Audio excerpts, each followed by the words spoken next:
பதம் செய்யும் விவாதம் செய்யும் விதம் வேதம் காட்டும் அவர் பாதம் வாதம் விவாதம்.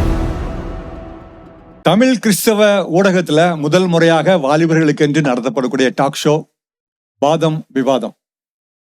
அந்த நிகழ்ச்சிக்கு உங்களை வரவேற்கிறேன். தமிழர்கள் வாதம் பண்றதுல ரொம்ப திறமையானவங்க உங்களுக்கு தெரியும். அது அப்பா அம்மாட்ட வாதம் பண்றதா இருக்கட்டும், பாஸ்டர்கிட்ட வாதம் பண்ணதா இருக்கட்டும், பெரியவங்ககிட்ட வாதம் பண்றதா இருக்கட்டும், நம்ம வாதம் பண்ணது ரொம்ப ஸ்ட்ராங்கானவங்க. அதே சமயம் எதிர்கட்சியில் உள்ளவங்களுடைய வாதத்தை நம்ம கேட்கறதுக்கு ரெடியாவே இல்லை. நம்ம சவுண்டா பேசி அதை அமுக்கிடுவோம். இந்த நிகழ்ச்சியில 2 கட்சியில உள்ள வாதங்களையும் கேட்டு எல்லாம் சேர்ந்து விவாதம் பண்ண போறோம். காதல் திருமணம் வேதாகமத்தின்படி சரியானது அப்படின்னு இந்த டீம் சொல்ல போறாங்க, பி டீம் சொல்ல போறாங்க. அதே மாதிரி காதல் திருமணம் வேதாகமத்தின்படி எந்த காலத்திலும் சரியல்ல, அது தவறு அப்படின்னு சொல்லி டீம் ஏ சொல்ல போறாங்க. இதுல காதல்ங்கிற வார்த்தைக்குள்ள டெஃபினிஷனை சொல்லிட்டு நம்ம அடுத்து போலாம் நான் நினைக்கிறேன். தமிழ் ஒரு அருமையான மொழி. பாசம், அன்பு, பிரியம், சிநேகம், காதல் அப்படின்னு எல்லாம் விரிச்சு கொடுத்துருக்குது. ஆனா இங்கிலீஷ்ல லவ்னு ஒரே வார்த்தை. ஸோ லவ் மேரேஜ் அப்படின்னு சொன்னாலே ஒரு கெட்ட வார்த்தை அப்படின்னு நினைக்கிற ஒரு வார்த்தை இருக்கு. இந்த நிகழ்ச்சியில நம்முடைய சிறப்பு விருந்தினரா பாஸ்டர் கேப்ரியல் தாமஸ்ராஜ் வந்திருக்காங்க. அவங்கள நம்ம கரங்களை தட்டி வரவேற்கலாம்.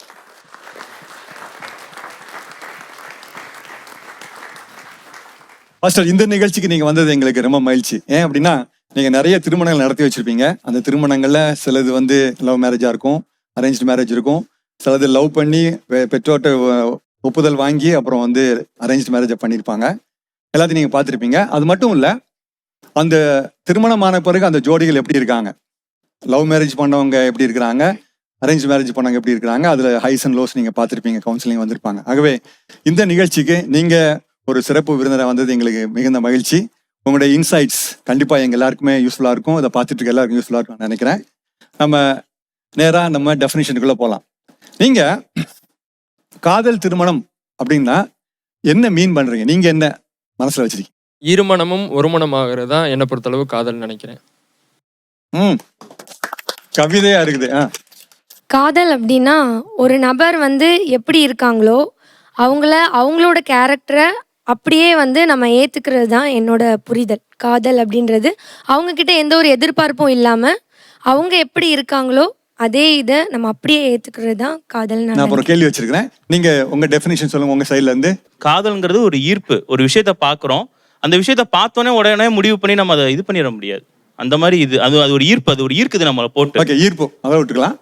இப்போ நம்ம நம்முடைய உங்களுடைய தனிப்பட்ட வாழ்க்கையிலும் சரி, உங்க நண்பர்கள் உங்க உறவினருடைய வாழ்க்கையிலும் சரி நடந்த சில விஷயங்கள் நம்ம சொல்ல போறோம். காதல்னு பார்த்தீங்கன்னா அண்ணா சொன்ன மாதிரி அது ஒரு இச்சை அப்படின்னு சொல்றாங்க, ஒரு ஈர்ப்பு அப்படின்னு சொல்றாங்க.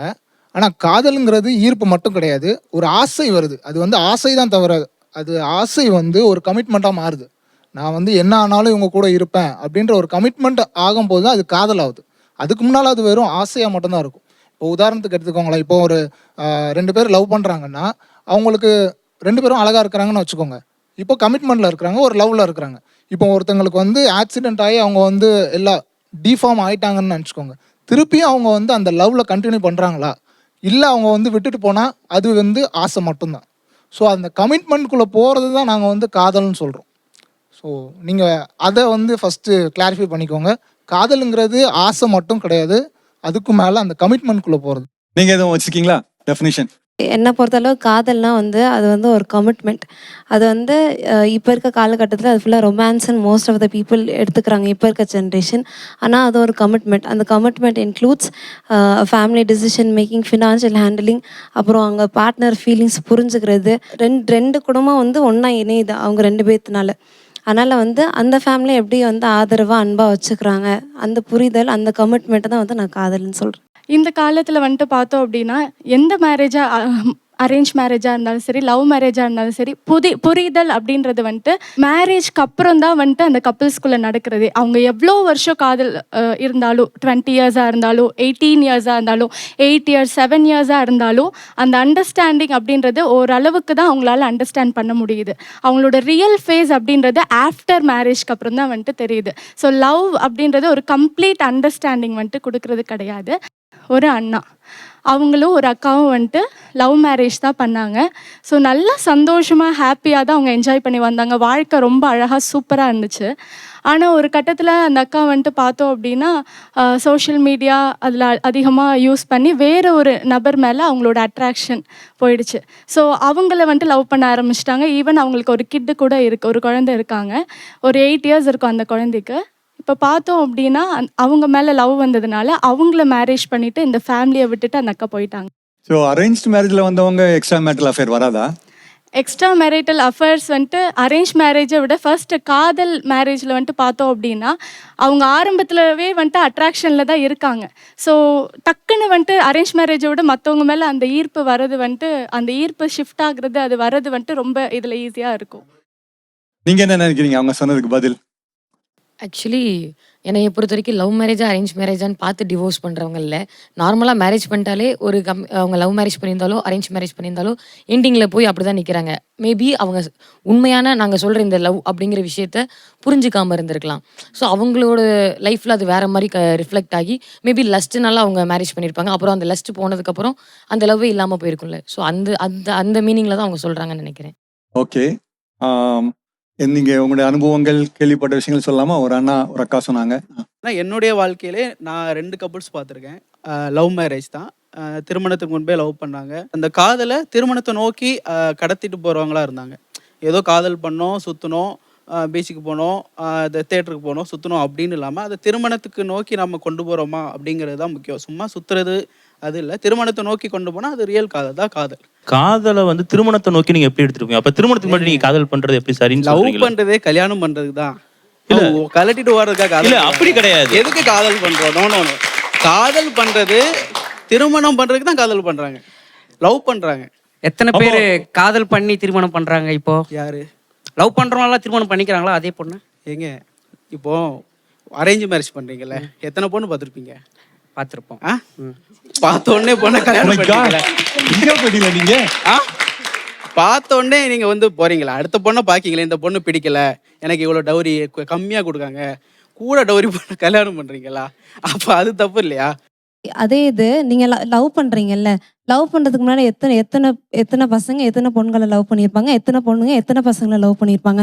இதில் வந்து இதுக்கு மிஞ்சி வேற டேட்டிங் ஆப் வேற வந்துருச்சு. சரி, நீங்க சொல்ற கேளு டேட்டிங் ஆப் வேறு வந்துச்சு. அதில் வந்து ஸ்க்ரோல் பண்ணுவாங்க. இந்த பையன் மூஞ்சி நல்லா இல்லை, சரி நெக்ஸ்ட்டு. அவன் பேச்சு சரியில்லை, நெக்ஸ்ட்டு. அவன் ஃபேமிலி பேக்ரவுண்ட் சரியில்லை, நெக்ஸ்ட்டு. அடுத்து வந்து ஃபினான்ஷியல் சரியில்லை. இப்படி சுற்றி வந்து கடைசியாக ஒரு பாயிண்டில் வந்து ஒரு பையனை லவ் பண்ணி நிற்பாங்க. அதுவும் வந்து கடைசியில் கொஞ்ச நாள் போனதுக்கப்புறம் போர் அடிச்சுட்டு சுற்றுவாங்க, எல்லாம் வாங்கி தருவாங்க, அவ்வளோதான். ஆனால் மேரேஜ் வரும்போது ஐயோ இவன் நல்லா பார்த்துப்பானா, ஃபேமிலி எல்லாம் அப்போ தான் எல்லாத்தையும் வந்து பார்ப்பாங்க. பார்த்துட்டு அந்த பையனை நோ சொல்லிட்டு இன்னொரு பையனை கல்யாணம் பண்ணி. அரேஞ்ச் மேரேஜில் நீங்கள் என்ன பண்ணுறீங்க? இதே தானே அரேஞ்ச் மேரேஜில் பண்ணுறீங்க. இங்கே டேட்டிங் ஆப்ஸில் பார்க்காங்க, அங்கே மேட்ரிமோனியில் பார்க்கிங்க நீங்கள். இது வந்து அப்படி இது வந்து ஒருத்தவங்களோட அங்கே என்ன கேஸ்ட். ஓகே வெயிட் இங்கே வந்து டேட்டிங் ஆப்ஸில் வந்து ஆக்சுவலி என்ன பண்ணுறாங்கன்னா இங்கே அரேஞ்ச் மேரேஜில் வந்து அவங்களோட ஃபினான்ஷியல் பேக்ரவுண்டு இது எல்லாத்தையும் வந்து பேரண்ட்ஸோட இதனால பார்க்குறாங்க. இவங்க 2 பேர் வந்து பர்சனலாக அவ்வளோ கனெக்ஷன் இருக்காது. அவங்க வந்து நேம் அப்படி தான் தெரியும். ஆனால் டேட்டிங் ஆப்பில் அவங்களோட பழகுவாங்க, அவங்களோட ஃபீலிங்ஸ் இருக்கும். ஒருத்தவங்க வந்து சின்சியராக இருந்தாங்கன்னா இவங்க அவங்களோட ஃபீலிங்ஸை ஹர்ட் பண்ணுவாங்க. இப்படி 1008 பேரை ஹர்ட் பண்ணிட்டு அதுக்கப்புறம் வந்து கடைசியாக ஒரு பையனை லவ் பண்ணுறதுக்கு அம்மா அப்பா சொல்லி எல்லாத்தையும் வந்து பார்த்து அனுசரித்து போகிற மேரேஜ் பெருசு. அந்த அரேஞ்ச் மேரேஜ்லையும் ஒரு சில க்ரைட்டீரியாலாம் வைக்கிறீங்களே, டவுரி, காஸ்ட்டு, அப்புறம் வந்து வீடு பெருசாக இருக்கா சின்னதாக இருக்கா, சேலரி. காதல் திருமணம் பண்ணி எத்தனை பேருடைய வாழ்க்கை அந்த டவுரினால போயிருக்கு தெரியுமா? காதலிக்கிறவங்க ஏன் டவுரி கேக்குறாங்க? நீங்க தான் சொல்லணும். காதலிக்கிற ஏன் கேக்குறாங்க நீங்க தான் சொல்லணும். இப்போ காதல் பண்றது கேளுங்க. கல்யாணம் பண்ணதுக்கு அப்புறம் வந்துகிட்டு உங்க அப்பாட்ட கொஞ்சோண்டு அந்த இது பணம் கேளு, உங்க அப்பாட்ட அந்த கொஞ்சோண்டு அந்த இடத்த கேளு, ஒரு சின்னதா ஒரு பைக்கு கேளு, சின்னதா ஒரு காரு கேளு அப்படின்னு சொல்லுவாங்க. இதே அரேஞ்ச் மேரேஜ்ல வந்து அது உண்மையான லவ் இல்ல. அவங்க வந்து லவ் பண்ற மாதிரி பண்ணிட்டு அப்பா அம்மா அரேஞ்ச் மேரேஜ் கொண்டு வர பாக்குறாங்க. அதுதான் சார் சொல்றேன். அந்த லவ்ல அந்த மாதிரி விஷயங்கள் இருக்கு. இதே அரேஞ்ச் மேரேஜ்ல இருந்தா என்ன தெரியுமா நடந்திருக்கும்? அவங்க வீட்டுல வந்து பேசுவாங்க, உட்காருவாங்க, பெரியவங்க நல்லவங்க எல்லாம் வந்து உட்காந்து பேசி அவங்க கேட்பாங்க. புரியல? அவங்க கேட்பாங்க, அவ்வளவுதான். அவங்க கேட்பாங்கன்னு கிடையாது, கவனிங்க, கேட்பாங்கன்னு கிடையாது. என்னோட பையனுக்கு என்னுடைய பொண்ணுக்கு நான் வந்து அன்பளிப்பா கொடுக்குறேன், என் பொண்ணு இவ்வளவு நாள். அது டவுரின்றது நீங்க சொல்றீங்க. அப்ப நீங்க கல்யாணம் பண்ணும்போது இல்ல ஒரு மாப்பிள்ளை நீங்க வந்து நீங்க ஒரு பொண்ணுக்கு வந்து மாப்பிள்ளை கேட்டு போறீங்க. அப்ப மாப்பிள்ளை வந்து கவர்மெண்ட் வேலை வேணும், இந்த வேலை வேணும், அந்த வேலை மட்டும் கேக்குறீங்க. அப்ப அது டவுரி இல்லையா? அது நீங்க தான் கேக்குறீங்க. நாங்க இதெல்லாம் பார்த்து காதல் பண்ண மாட்டோம். அப்ப நான் என்ன சொல்றேன்னா, நீங்க லவ் மேரேஜ் பண்றவங்க வந்து உனக்கு எந்த வேலையை நீ ரோட்ல திரிஞ்சிட்டு இருந்தாலும் பரவாயில்ல நான் லவ் பண்ணிக்கன்னு சொல்லி ஒத்துக்குவீங்களா நீங்க? அதாங்க காதல். எதையும் பார்க்காம வர்றதுதாங்க காதல். அததான் சொல்ல வரேன் நான். எதையுமே பார்க்காம அந்த இதை பண்ணிட்டு கடைசியில அப்படி போயிட்டு பல உயிர் போறது அது காதல் கிடையாதுங்க. நான் சொன்னல ஆசை இருக்குது, அதை எப்படி ஒரு கமிட்மெண்ட்ல கொண்டு போய் அதை மேரேஜ்ல முடிக்கிறாங்க, அதுதான் காதல். அந்த கமிட்மெண்ட்டும் கரெக்டா முடிய மாட்டேங்குது. காதலுங்கும் போது நீங்க வந்து ஒரு சினிமால பார்த்துட்டு அந்த இதை வந்து நீங்க இங்க இம்ப்ளை பண்றீங்க. அது வந்து நாங்க இப்ப பேசல, எங்களுடைய டெஃபினிஷன் வந்து அது கிடையாது. நீங்க சொல்லுங்க. காதல் வந்து ஒரு கமிட்மெண்ட் சொல்றாங்க. நான் ஒரு எக்ஸாம்பிள் சொல்றேன். எனக்கு தெரிஞ்ச அங்கிள் ரொம்ப க்ளோஸ். அவங்க ஒருத்தவங்கள லவ் பண்ணாங்க. ஒரு 4 to 5 years லவ் பண்ணி மேரேஜ் பண்ணி 4 years அவங்க ஒன்றா தான் இருந்தாங்க. அவங்களுக்கு 2 children. ஆஃப்டர் தட் டியூரிங் அவங்கள பற்றி 2 பேருக்குமே நல்லா தெரியும். மிஸ் அண்டர்ஸ்டாண்டிங் வந்ததுனால 2 பேரும் டிவோர்ஸ்க்கு அப்ளை பண்ணி 7 years டிவோர்ஸ்க்காக கோர்ட்டில் அலைஞ்சிருக்காங்க. ஒருத்தவங்க அதில் விட்டு கொடுத்தாலும் இன்னொருத்தவங்க அங்கே விட்டு கொடுக்க தயாராக இல்லை. காதலுக்கு இவங்க ஃபர்ஸ்ட் டெஃபினிஷன் என்ன சொன்னாங்க, அவங்க எப்படி இருந்தாலும் அவங்கள புரிஞ்சுக்கிறவங்க. அப்போ புரிஞ்சுக்கிட்டு கல்யாணம் பண்ணி 4 வருஷம் இருந்தவங்களும் ஒரு சின்ன மிஸ் அண்டர்ஸ்டாண்டிங்னால 7 வருஷம் கோர்ட்டுக்கு அலைஞ்சிருக்காங்க அப்படின்னா அப்போ அந்த காதல் எங்கே போச்சு? நீங்க கேட்ட அதே கிரைட்டீரியா அதே ப்ராப்ளம் அரேஞ்ச் மேரேஜ்ல இல்லையா? அதுக்கு யாராவது ஆமா அப்படின்னு கை தூக்கி சொல்லுங்க, நான் வந்து சொல்றேன். என்ன பண்ணுவீங்க? அந்த கட்சி போறீங்களா? ஓகே. அரேஞ்ச் மேரேஜ்ல இல்லைன்னு சொல்ல வரல. அரேஞ்ச் மேரேஜ்ல அப்படி இந்த லவ் மேரேஜ் வந்தப்போ 2 வீட்லையும் வந்து யாராலையும் உட்காந்து அந்த இடத்துல அவங்களுக்கு நியாயமா பேச முடியல. இதுவே அரேஞ்ச் மேரேஜா இருந்துச்சுன்னா அந்த இடத்துல பேரண்ட்ஸ் வந்து அவங்களுக்காக நின்றுப்பாங்க. அந்த இடத்துல 2 பேர் சைட்லயும் நிக்கிறதுக்கு ஆள் இல்லை. காதலுங்கிறது நீங்க வந்து புடுங்குறதே அப்படியே பார்த்துட்டு இருக்கீங்க. ஆக்சுவலி காதலுங்கிறது கொடுக்கறது, எதிர்பார்க்கறது கிடையாது. கவிதை சரியா? அதை வந்து டெஃபினேஷன்ல வச்சுக்கோங்க. இப்போ எப்போ நீங்க வந்து வாங்கணும்னு நினைக்கிறீங்களோ அங்க காதல் நின்றுச்சு, அவ்வளவுதான். ஸோ மிஸ் அண்டர்ஸ்டாண்டிங் வரும்போது நான் உங்களுக்கு ஒரு பாயிண்ட் சொல்றேன். அந்த லவ் பண்ணாங்கல்ல அந்த 2 பேர்ல அந்த ஆன்ட்டியை ஃபுல்லா படிக்க வச்சது அந்த அங்கிள், அவங்களுக்கு ஜாப் வாங்கி கொடுத்தது அந்த அங்கிள். அந்த இடத்துல அவங்க எதையுமே புடுங்கணும்னு நினைக்கலையா, அவங்க கொடுக்க தானே செஞ்சாங்க. ஆனா அந்த இடத்துல வந்த மிஸ் அண்டர்ஸ்டாண்டிங்னால கடைசியில் பிரிய தான் போனாங்க. அப்ப அந்த இடத்துல காதல் எங்க போச்சு? அப்போ அவங்க வந்து உண்மையான காதலோட டெஃபினேஷனை புரிஞ்சுக்கலன்னு தான் நான் சொல்லுவேன். ஓகே, ஒரு சின்ன உதாரணம் மட்டும் சொல்லலாம். ஏன்னா அவங்க லவ் மேரேஜ் இப்படி சொல்லுவாங்கன்னு நான் எதிர்பார்க்கல. இன்னொன்று அரேஞ்ச் மேரேஜுமே அந்த மாதிரி இல்லை நம்மளால சொல்ல முடியாது. எனக்கு தெரிஞ்ச ஒரு அக்கா, அவங்க நிறைய அலைன்ஸ் பார்த்தாங்க. அவங்க வீட்டில் எல்லாருமே சேர்ந்து உட்காந்து என் கண்ணு முன்னாடி அலைன்ஸ் பார்க்குறாங்க, எல்லாமே ரெடி பண்ணுறாங்க, மேரேஜ் பண்ணி வைக்கிறாங்க. மேரேஜ் பண்ண 2 yearsல அந்த அக்காவுக்கு ஒரு தடவை அபார்ட் ஆயிடுச்சு. ஸோ அது வந்து ட்ராவல்னால அபார்ட் ஆகுது. ஸோ இது அந்த அண்ணனால புரிஞ்சுக்க முடியாமல் அந்த அக்காவை இப்போ வரைக்கும் என் வீட்டுக்கு வராத, நீ என் கூட இருக்கவே வேண்டாம், அரேஞ்ச் மேரேஜ் தான் பண்ணி வச்சாங்க. ஆனால் அவங்க அப்பா அம்மாவால் அவங்களுக்கு சப்போர்ட் கூட பண்ண முடியல. அந்த அக்காவுக்கும் சப்போர்ட் பண்ண முடியல. அந்த அண்ணன் ஃபேமிலியிலேருந்து யாருமே இதை நெக்ஸ்ட் லெவலுக்கு கொண்டு போக ட்ரை பண்ணல. இப்போ 2 பேருமே தனித்தனி இடத்துல இருக்காங்க. அப்போ இங்கே அரேஞ்ச் மேரேஜுக்கு யார் சப்போர்ட் பண்ணுறா? இதுவுமே பிரிவில் தானே வந்து நிற்குது. நாங்கள் வந்துட்டு சொல்லுவோம், லவ் அப்படின்றது வந்துட்டு ஒரு அழகான ஒரு உணர்வு. அது காட் கொடுத்துருக்குற ஒரு கிஃப்ட். ஆனால் அந்த கிஃப்டை காட் நம்ம கையில் கொடுத்துருக்கிறாரு. என்ன சொல்லியிருக்காருன்னா, கரெக்டான டைம் வர வரைக்கும் நம்ம அதை பத்திரமா வச்சுருக்கணும். அதுக்கு முன்னாடியே அந்த கிஃப்ட்டை நம்ம ஓப்பன் பண்ணிட்டோம் அப்படின்னா அது வந்துட்டு சரியா நமக்கு யூஸ் ஆகாது. அது தவறான ஒரு வழியில தான் போய் முடியும். அப்போ காதல்ங்கிறது அரேஞ்ச் மேரேஜ் இருக்குன்றீங்க. ஆஃப்டர் அரேஞ்ச் மேரேஜ் நம்ம வந்துட்டு லவ்ல தான் அந்த மேரேஜே சஸ்டைன் ஆகுதுன்னு நான் இவங்க சொல்றேன். சொல்லுது ஒரு அருமையான பாயிண்டா இருக்கு. நீங்க சொன்ன எல்லா லவ்வும் இங்க வந்துட்டே. அது அந்த விசேஷம் அந்தந்த காலத்துல தான் படிக்க முடியும், அந்தந்த விஷயத்தை அந்தந்த காலத்துல தான் செய்ய முடியும். அதே போல காதல்ங்கிறது திருமணத்துக்கு அப்புறம் செய்ய வேண்டிய விஷயம். உங்களுக்கு அரேஞ்ச் மேரேஜ் உங்களுக்கு நடக்குதுன்னே வச்சுப்போம். அப்போ நீங்க வந்து பொண்ணோட போட்டோ பார்க்க மாட்டீங்க, அவங்க என்ன ஜாப் இருக்காங்கன்னு பார்க்க மாட்டீங்க, எதுவுமே பார்க்காம நீங்க என்னைக்கு உங்களுக்கு கல்யாணம் ஃபிக்ஸ் பண்றாங்களோ அன்னைக்கு போய் தாலி கட்டுவீங்களா? இது இப்ப நாங்க அந்த மாதிரி எதுவுமே சொல்லவே இல்லையே. நாங்க அது மாதிரி பார்க்க மாட்டோம், பண்ண மாட்டோம், செய்ய மாட்டோம்னு சொல்லிட்டு குடும்பமா காதலுக்கு சொல்றீங்கல்ல, காதல்ன்றது அது எல்லாத்தையும் பார்த்து வர்றது தானே. காதலை விட்டுருங்க, அன்பு செய்யுங்கன்னு தான் சொல்றோம். அன்பு தானே காதலே. அவங்க சொன்னாங்க பேரண்ட்ஸ் இன்வால்மெண்ட் பற்றி பேசினாங்க. நான் அந்த பொண்ணு வந்துட்டு லவ் பண்ணி மேரேஜ் பண்ணி சண்டை வந்து அதுக்கப்புறம் திரும்பி எங்கே வருது, ஃப்ரெண்ட்ஸ்கிட்ட யார்கிட்ட போகிறது கிடையாது, நேராக பேரண்ட்ஸ்கிட்ட தான் வருது. அந்த பேரண்ட்ஸ்கிட்ட வந்து அவ்வளோ பிரச்சனை வந்துட்டு வந்ததுக்கப்புறம் வர்றதுக்கு பதிலாக வரதுக்கு முன்னாடியே ஏன் பேரண்ட்ஸ் இன்வால்மெண்ட்டோட உட்காந்து நல்லா ஆலோசிச்சு பண்ணக்கூடாது? நல்ல ஷார்ட்கட் சொல்லியிருக்காங்க. அதை தான் நான் சொல்கிறேன். பேரண்ட்ஸ் தான் முழு முதற் காரணமாக இருக்கிறாங்க ஒரு சில விஷயத்துலன்னு சொல்கிறேன். ஸோ பேரண்ட்ஸ்க்கு கொண்டு வராமையே ஆஸ் அ கப்பலாக நாங்களே வந்து ஏன் அந்த ப்ராப்ளமை சால்வ் பண்ணிக்க முடியாதுன்னு நீங்கள் நினைக்கிறீங்க? முடியாது தான்.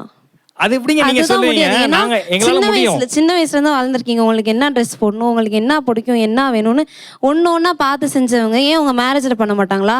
பேரண்ட்ஸோடைய இன்வால்மெண்ட்டோட அந்த மேரேஜ் இருக்கணும் அப்படின்னு சொல்கிறீங்க. எல்லா பேரண்ட்ஸோட டிசிஷனும் எப்படி இருக்குன்னு சொல்ல முடியாது. பேரண்ட்ஸோட இன்வால்மெண்ட்டோட வர்ற குழந்தை திருமணங்களை என்ன சொல்லுவீங்க? இப்போ வந்து இந்தியாவில் வந்துட்டு வெஸ்டர்னைஸ் கல்ச்சரை வந்து ரொம்ப உள்ளே கொண்டு வராங்க. ஏன் வந்து லவ் பண்ணி மேரேஜ் பண்ணிக்கூடாதா, வெளிநாட்டில் இருந்து எல்லாமே அதானே பண்ணுறாங்க இந்தியாவை தவிர அப்படின்னு சொல்கிறாங்க. அக்கார்டிங் டு சென்சஸ் 2020 வந்து சென்சஸ் எடுக்கும்போது வெளிநாட்டில் வந்துட்டு 64% வந்து டிவோர்ஸ் வந்து வருஷத்துக்கு நடக்குது. அதே இது இந்தியாவில் வந்து அந்த காலத்தில் பார்த்திங்கன்னா 1% தான் நடந்திருக்கு. இதுலேயே தெரியலையா அரேஞ்ச் மேரேஜில் தான் வந்து கம்மியாக இருக்குது அப்படின்ட்டு. ஆக்சுவலி என்னன்னா அதுக்கு காரணம் வந்து ஃபாரின்ல அவங்க கல்ச்சர் வந்து ரொம்ப டிஃப்ரெண்ட். நான் சொல்கிறது தமிழ்நாட்டில் இல்ல நீங்க ஃபாரின் எக்ஸாம்பிள் ஃபர்ஸ்ட் வந்து சொன்னது வந்து அதுதான் சொல்றேன். ஃபாரின்ல ஏன் டிவோர்ஸ் ஆகுதுன்னா அவங்க கல்ச்சர் அப்படி இருக்கு. ஆனா நம்ம கல்ச்சர் அப்படி அப்ப அந்த கல்ச்சரை தானே இப்போ இங்க ஃபாலோ பண்றீங்க. அந்த கல்ச்சரை தானே இப்போ உள்ள கொண்டு வரீங்க நீங்க.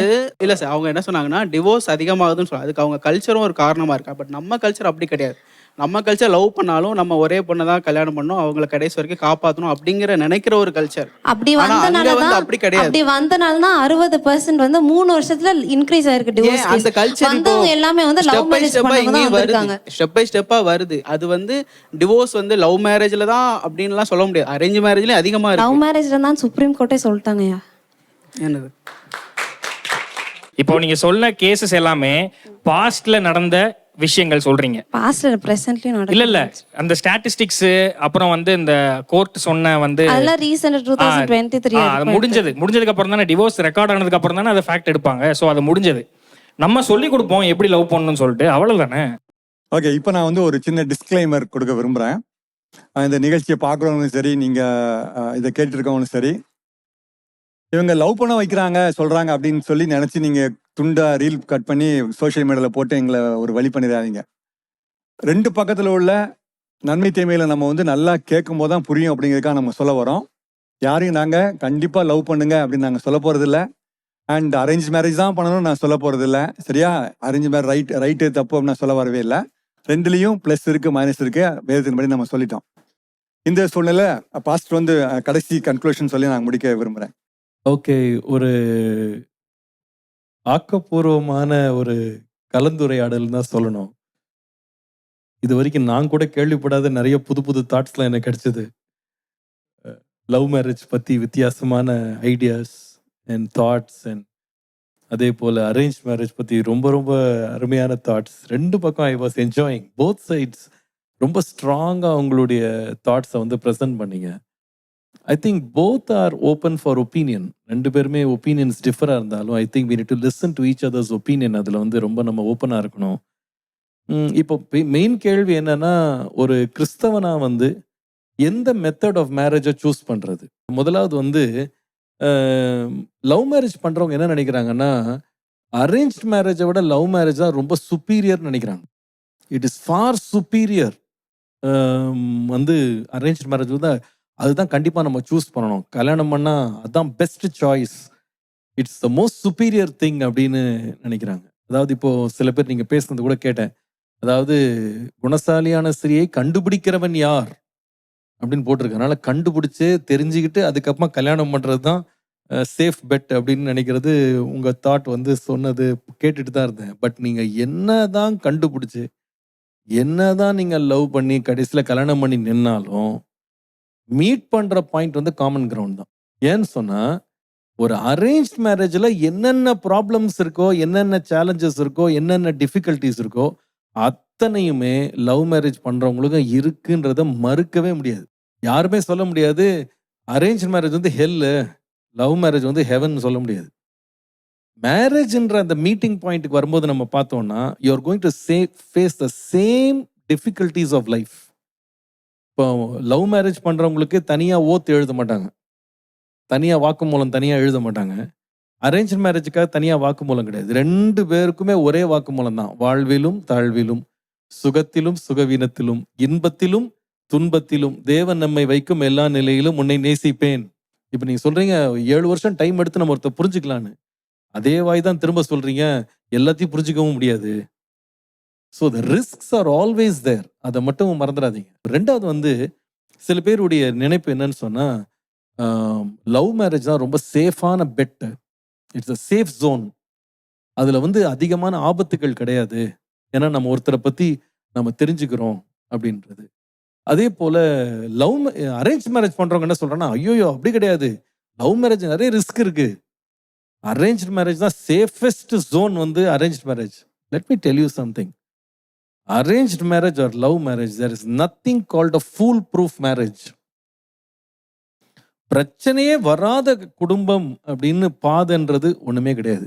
கல்யாணத்துக்கு முன்னால லவ் பண்றேன்னு ஃபுல்லா அவங்கள அப்படியே ஏமாத்தி நம்ப வச்சு எல்லாம் முடிஞ்ச பிறகு அவங்க வித்தியாசமான ஒரு முகத்தை காட்டுறதுக்கு ஆபத்து இருக்குன்றதை மறந்துடாதீங்க. ரெண்டாவது வந்து நான் சொல்லுவேன், love marriage also can become very demanding. அதாவது இப்போ ஒரு தம்பி சொன்னாங்க, அதாவது லவ்ல வந்து வாங்குறதே கிடையாது, எல்லாம் கொடுக்கறது தான் அப்படின்னு சொன்னாங்க. இது கல்யாணத்துக்கு முன்னாடி கொடுக்க தான் செய்யறாங்க எல்லாரும். ஆனா கல்யாணத்துக்கு அப்புறமா அதே ஆள் என்னமா மாற முடியும்?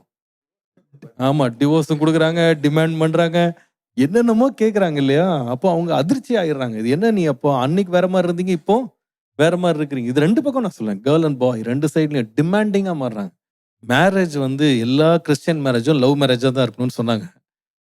அதோட உண்மையான அர்த்தம் என்னன்னு சொன்னா, நான் லவ் பண்றவரை கல்யாணம் பண்றேன்றது பெரிய சாதனை இல்லை, கல்யாணம் பண்ணவரை கடைசி வரைக்கும் லவ் பண்றேன்றது தான் பெரிய சாதனை. But the real challenge is loving the same person after marriage. And I tell you something, ஒரு காரியம் சொல்றேன், ஒரு ஆளை வந்து கல்யாணத்துக்கு முன்னாடி லவ் பண்றது ரொம்ப ஈஸி, கல்யாணத்துக்கு அப்புறமா கட்டின மனைவியை கடைசி வரைக்கும் நேசிக்கிறது ரொம்ப ரொம்ப கஷ்டம். நீங்க உலகத்திலேயே பூரண ரூபவதியை பிடிச்சிட்டா கூட, ஒரு பழுதே இல்லாத ஒரு ஆளை பிடிச்சிட்டா கூட, நம்ம எல்லாருமே யாருன்னா விழுந்து போனவர்கள்ன்றதை மறந்துடாதீங்க. ஒரு 3-4 வார்த்தை ரொம்ப முக்கியமா சொல்ல, 3 வார்த்தை சொல்றேன், very important 3 words regarding choosing your life partner. அதுல ஒன்று வந்து, be very careful of impatience. பொறுமையின்மையை பற்றி ரொம்ப ரொம்ப ஜாக்கிரதையா இருங்க, பொறுமையா இருங்க, காத்திருங்க. கர்த்தருக்கு காத்திருக்கிறவர்களோ புதுபலன் அடைந்து கழுகுகளை போல செட்டைகளை அடித்து எழும்புவார்கள் அப்படின்னு. இந்த அவசரப்படுறது, ஆத்திரப்படுறது ரொம்ப ரொம்ப ரொம்ப ரொம்ப டேஞ்சரஸ். அதாவது ஒருத்தரை பார்த்தேன், எனக்கு அவங்கள பிடிச்சிருச்சு, உடனே அவங்க மேலே நான் காதல் வயப்பட்டேன், உடனே விழுந்துட்டேன், உடனே போய் தேடிட்டேன், உடனே அவங்கள பின்பற்றி போயிட்டேன், உடனே போய் ப்ரப்போஸ் பண்ணுறேன், உடனே வந்து கர்த்தர் காட்டினார்னு சொல்கிறது, எதையா ஒன்று சொல்லி நம்ம வந்து வேகப்படுத்துறது வந்து எப்பவுமே ரொம்ப ரொம்ப டேஞ்சரஸ். பொதுவாக வந்து இது வந்து ரெண்டு பக்கமும் சில வேளையில் வந்துடலாம். அரேஞ்ச் மேரேஜில் கூட சில பெற்றோர் வந்து ரொம்ப நாளாக காத்திருந்துட்டு திடீர்னு ஒரு ஆஃபர் வந்த உடனே தடபுடலாக போய் எதையுமே விசாரிக்காம மடமடன் போய் இறங்கி அந்த பிள்ளைகளுடைய வாழ்க்கையை நாசமான கதைகள் எவ்வளோ நம்ம பார்க்குறோம். லவ்ல சொல்லவே வேணாம், லவ் வந்து ஒரு ஆளுக்குள்ள வந்துருச்சு அப்படின்னா அவங்களுக்கு அம்மா பொறுமையாக இருக்கவே முடியாது. ஆமாம், அது வந்து அவங்கள ரொம்ப ஒரு ரெட் புல் குடிச்ச மாதிரி அது இல்லையா? அது வந்து இட் இஸ் ஆன் ஸ்டெராய்ட்ஸ், அவ்வளோதான். அவங்க இமோஷன்ஸ் ஆன் ஸ்டெராய்ட்ஸ். அதுக்கப்புறம் சும்மா இருக்க மாட்டாங்க, ஃபோன் நம்பர் வாங்க, அவங்க உடனே போய் வீட்டில் போய் அவங்க தேடுறது சப்ஜெக்ட்லாம் தேட மாட்டாங்க, அவங்க ஐடி எது, ஃபேஸ்புக்கில் என்ன ஐடி இருக்குது, அதில் என்ன ஐடி இருக்குது, ஃபோட்டோஸை பார்க்குறது, அப்படியே போயிட்டு அப்படியே வெறித்தனமாக அதை போய், because you cannot stay slow, பொறுமையாக இருக்கவே முடியாது. இந்த லவ் மேரேஜில் ஒரு காரியம் ரொம்ப ரொம்ப கவனமாக இருக்க வேண்டியது வந்து, be very careful of your independence.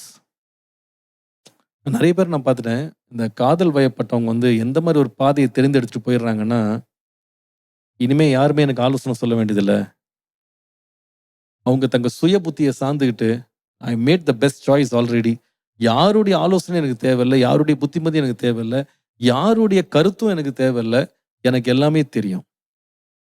அந்த மாதிரி ஒரு லெவலுக்கு வந்து நம்மளை கொண்டு போறதுக்கு இந்த பாதை வந்து நம்மளுக்கு பெரிய டேஞ்சரஸான ஒரு ஜோன் இருந்தால் மறந்துடாதீங்க. ஏன்னா நான் பார்த்துருக்கேன், பொதுவாக அந்த காதல் வயப்பட்டவங்க வந்து they cut off all kind of counsel. அதாவது தங்களுக்கு ஆதரவு கொடுக்குறவங்கள மட்டும்தான் தங்க பக்கத்தில் வச்சுக்குவாங்க. உதாரணமா அப்பா வந்து வேணான்னு சொல்ற மாதிரி ஒரு ஃபீலிங் கொடுக்குறாருன்னு அதுக்கப்புறம் அப்பாட்ட பேச மாட்டாங்க. அம்மா வந்து எதிர்க்கிறாங்கன்னு தெரிஞ்சுட்டா அதுக்கப்புறம் அம்மாட்ட பேச மாட்டாங்க. பாஸ்டர் வந்து கண்டிக்கிறாருன்னா அந்த பாஸ்டர் பக்கமே போக மாட்டாங்க. சர்ச்சில் ஒருவேளை போவாங்க, அதற்கு அவருக்கே தெரிஞ்சிருக்காது, அதற்கு சார்ந்த மாதிரி இவங்களுடைய போக்குக்கு கொஞ்சம் விரோதமா ஒரு செய்தி வருதுன்னா அதுக்கு சர்ச்சுக்கே போக மாட்டாங்க. ஒரு யூத் குரூப்ல அட்டன் பண்ண மாட்டாங்க, ஏன்னா இவங்க எல்லாருமே நம்மள தப்புன்னு தான் சொல்லுவாங்க, அதனால நம்ம அங்க போக வேணாம். இது வந்து ரொம்ப ரொம்ப டேஞ்சரஸான ஜோன். வேதம் சொல்லுது, அநேக ஆலோசனைக்காரர் இருக்கிற இடத்தில் சுகம் உண்டு, பாதுகாப்பு உண்டு. ஆலோசனை இல்லாத இடத்தில் ஜனங்கள் சீர்கெட்டு போகிறார்கள். ஆண்டவர்கிட்ட முட்டி மோதுறது தேவனுக்கு பிரியமில்லாத காரியம். அப்படி இல்லை தேவ சித்தத்தை தேடுறது. தேவ சித்தத்தை தேடுறதுன்றது என்னன்னா, ஒரு வெற்று பேப்பர்ல கீழே சைன் போட்டு நீங்க ஃபில் பண்ணுங்க ஆண்டவரை டீட்டெயில்ஸ், நீங்க எதை கொடுத்தாலும் நான் வந்து அக்செப்ட் பண்றதுக்கு நான் ரெடியா இருக்கிறேன் அப்படின்னு சொல்றதுக்கு நம்ம ஆயத்தமா இருக்கணும். உண்மையா ஒரு பக்கம் யோசித்தீங்கன்னா, அரேஞ்ச் மேரேஜ் பத்தி நிறைய பேர் பயப்பட வேண்டிய அவசியம் இல்லை.